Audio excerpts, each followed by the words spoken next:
आज के विषय में केवट की भक्ति जो है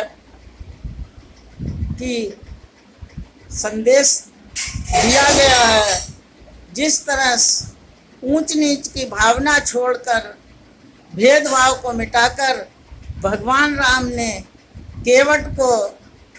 चरण सेवा की भक्ति दी, जिसमें कि एक भक्ति सेवा की है जो कि केवट को प्रदान की गई। जब भगवान वन के लिए निकले तो सबसे पहले उन्होंने निषाद राज से भेंट की, और निषाद राज से भेंट करने के बाद में निषाद राज ने उनकी बड़ी खातिर करने के बाद एक रात जब भगवान वहाँ रुके, उसी रुकने के बाद में सुबह जब उन्होंने नाव मांगी तो केवट ने भगवान को ये वचन कहे, मांगी नाव न केवट आना, कहाई तुम्हार मरम मैं जाना। केवट ने भगवान से कहा, हे प्रभु, आप मर्यादा पुरुषोत्तम राम है, मैं आपका मर्म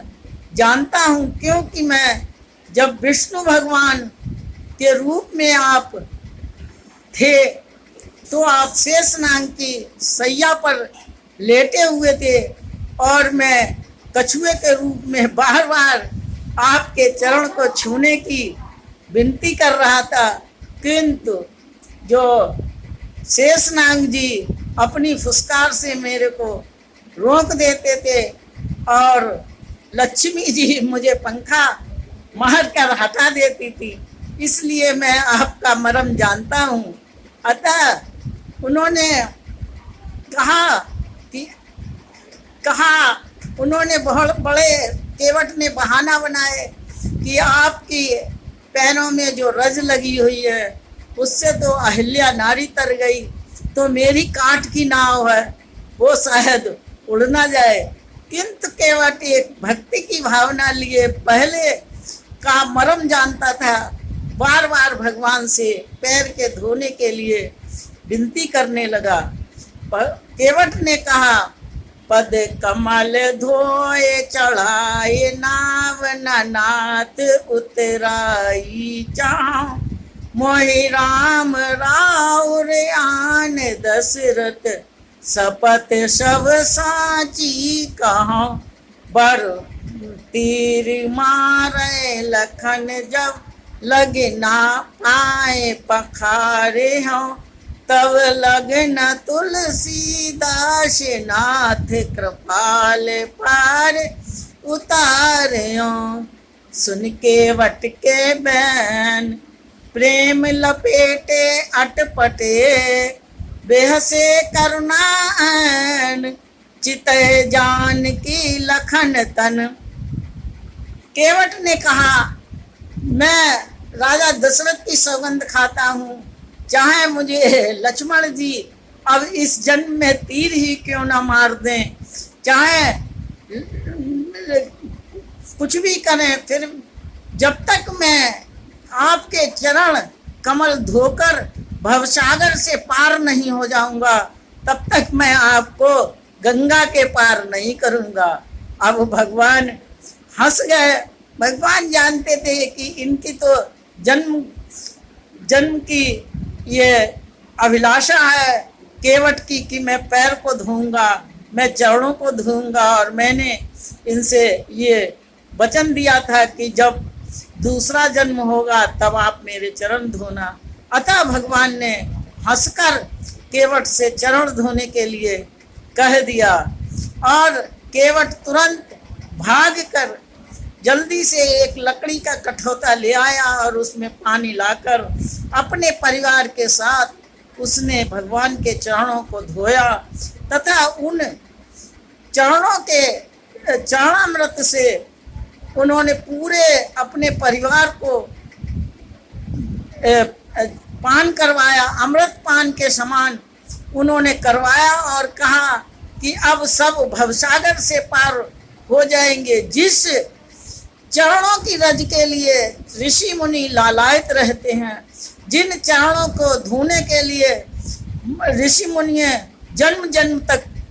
कोट कोट वो तपस्या करते हैं, उन चरणों को आज मैंने भगवान की कृपा से प्राप्त कर लिया है।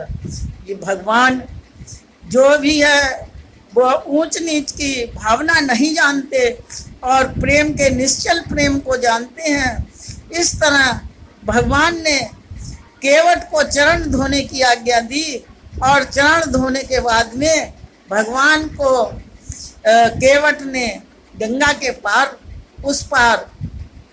जाकर के उनके चरणों में गिर गए और उन्होंने कहा, हे प्रभु, कोटि जन्म तक जो ऋषि मुनि लोग तपस्या करते हैं वो आपने आज मेरे को दे दिया। मेरे को अब कुछ मनोरथ नहीं रह गया है और मैं आपकी यही प्रार्थना करती हूँ कि अब जब आप उधर से वापस आवें तो आप हमारी नाव में ज़रूर बैठें और मेरे को फिर ये बार बार ये अवसर प्रदान करें जिससे मैं आपके चरणों के रज को बार बार अपने मस्तक से लगा सकूं। और ये सब करके केवट धन्य हो गया। इसी तरह भगवान ने कई सबको इसी तरह सेवा का मौका दिया और जो है ऊंच नीच की भावना को छोड़कर सब लोग सभी भक्त ऋषि मुनियों की तरह ही